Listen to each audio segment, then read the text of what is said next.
ಜಗನ್ಮಾತೆ ಅಕ್ಕ Mahadevi cinema first time ನಾನು ಇಲ್ಲೇ ಬಂದಿದ್ದೀನಿ. ನಾನಿಲ್ಲಿ ನಮ್ಮೋರ್ ಜೊತೆ ಮಾತಾಡೋಕೆ ನನಗೆ ಎಷ್ಟು ಖುಷಿ ಆಗ್ತಿದೆ ಅಂದರೆ, ನೀವೆಲ್ಲ ನನಗೆ ಒಂದೇ ಕುಟುಂಬದವ್ರ ಥರ ಕಾಣಿಸ್ತಾ ಇದ್ದೀರ. ಸಿನಿಮಾ ಅಂತ ರಿಲೀಸ್ ಆಗಬೇಕಂದ್ರೆ ಎಲ್ಲರೂ ಬೀದರ್ ಸೆಂಟರ್ ಹುಡುಕ್ತಾರೆ, ಬ್ಯಾಂಗ್ಳೂರ್ ಹುಡುಕ್ತಾರೆ. ಬ್ಯಾಂಗ್ಳೂರಲ್ಲೇ ಫಸ್ಟ್ ರಿಲೀಸ್ ಮಾಡಿಬಿಟ್ಟು ಎಲ್ಲ ಕಡೆಯಿಂದ ಪ್ರಚಾರಕ್ಕೆ ಬರ್ತಾರೆ. ಆದರೆ ನಮ್ಮ ಡೈರೆಕ್ಟರ್ ಸರ್ ಅವರು ಫಸ್ಟ್ ನಾವು ಹುಟ್ಟಿರೋ ಊರಲ್ಲೇ ಪ್ರಚಾರಕ್ಕೆ ಹೋಗೋಣ, ಅಲ್ಲಿಂದನೇ ನಮ್ಮ ಜರ್ನಿ ಶುರು ಮಾಡೋಣ ಅಂತ ಬೀದರಲ್ಲೇ ಫಸ್ಟ್ ರಿಲೀಸ್ ಮಾಡ್ತಾ ಇದ್ದಾರೆ. ಸೆಂಟರ್ ಆಗಿ ತಗೊಂಡು ಇಲ್ಲೇ ಅದ್ಧೂರಿಯಾಗಿ ಸಂಭ್ರಮಾಚರಣೆ ಮಾಡೋಣ. ಯಾಕಂದರೆ ನಮ್ಮವ್ರು ಇರ್ತಾರೆ, ನಮ್ಮ ಕುಟುಂಬದವ್ರು ಇರ್ತಾರೆ ಇಲ್ಲೇ. ಕಲ್ಯಾಣ ಕರ್ನಾಟಕ ಬಸವಣ್ಣನವರು, ಅಕ್ಕ ಮಹಾದೇವಿ ಅವರು, ಅನೇಕ ಶರಣರು ಬಂದು ಹೋಗಿರುವಂಥ ನಾಡು, ಇಲ್ಲಿಂದನೇ ಶುರು ಮಾಡೋಣ ಅಂತ ಮಾಡಿದ್ದಾರೆ.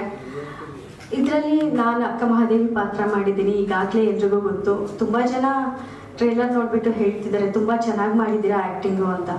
ನಾನು ಚೆನ್ನಾಗಿ ಮಾಡಿದ್ದೀನಿ ಆ್ಯಕ್ಟಿಂಗ್ ಅನ್ನೋದಕ್ಕಿಂತನೂ ನಮ್ಮ ಡೈರೆಕ್ಟರ್ ಸರ್ ಅವರು ನನಗೆ ಚೆನ್ನಾಗಿ ಮಾಡಿಸಿದ್ದಾರೆ ಅಂತ ನಾನು ಹೇಳೋಕ್ಕೆ ಇಷ್ಟಪಡ್ತೀನಿ. ಯಾಕಂದರೆ ಕಮರ್ಷಿಯಲ್ ಸಿನಿಮಾ ಅಂತ ಬಂದಾಗ ಅದು ಬೇರೆ ಜಾನರಲ್ಲಿ ಹೋಗುತ್ತೆ. ಅದನ್ನು ಆ್ಯಕ್ಟಿಂಗೇ ಆಗಲಿ ಏನೇ ಅದ್ರ ಹೋಮ್ವರ್ಕೇ ಬೇರೆ ಥರ ಇರುತ್ತೆ. ಆದರೆ ಧಾರ್ಮಿಕ ಸಿನಿಮಾಗಳಂತ ಬಂದಾಗ ಇದಕ್ಕೆ ನಾವು 1-2 ತಿಂಗಳ ಮುಂಚೆಯಿಂದನೇ ನಮ್ಮ ಹೋಮ್ವರ್ಕ್ ಶುರು ಆಗುತ್ತೆ. ನನ್ನ ಹಾವ ಭಾವ ವಚನೆ ಹೇಳೋದು, ಪ್ರತಿಯೊಂದು ಏನು ಎಕ್ಸ್ಪ್ರೆಷನ್ ಸ್ಕ್ರೀನಲ್ಲಿ ನೋಡ್ತಿರಲ್ಲ ನೀವು, ಅದು ಎಲ್ಲನೂ ನಮ್ಮ ಡೈರೆಕ್ಟರ್ ಸರ್ ಅವರೇ ಮಾಡಿಸಿರೋದು, ಹೇಳ್ಕೊಟ್ಟಿರೋದು. ತುಂಬ ಸುಂದರವಾಗಿ ಹೇಳ್ಕೊಟ್ಟಿದ್ದಾರೆ.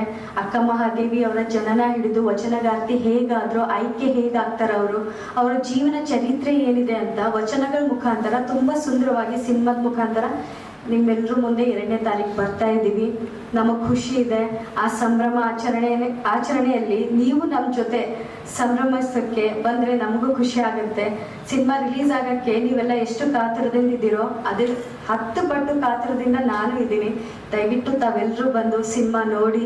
2ನೇ ತಾರೀಕು ಸಿನಿಮಾ ರಿಲೀಸ್ ಆಗ್ತಾ ಇದೆ. ಬೆಳಿಗ್ಗೆ 11 ಗಂಟೆಗೆ ನಮ್ಮ ಇಡೀ ಚಿತ್ರತಂಡದವರು ಅಲ್ಲೇ ಇರ್ತಾ ಇದ್ದೀವಿ. ತಾವೆಲ್ಲ ಬಂದು ಸಿನಿಮಾ ನೋಡಬೇಕಂತ ನನ್ನ ಕಳಕಳಿಯ ವಿನಂತಿ. ನಮಸ್ಕಾರಗಳು.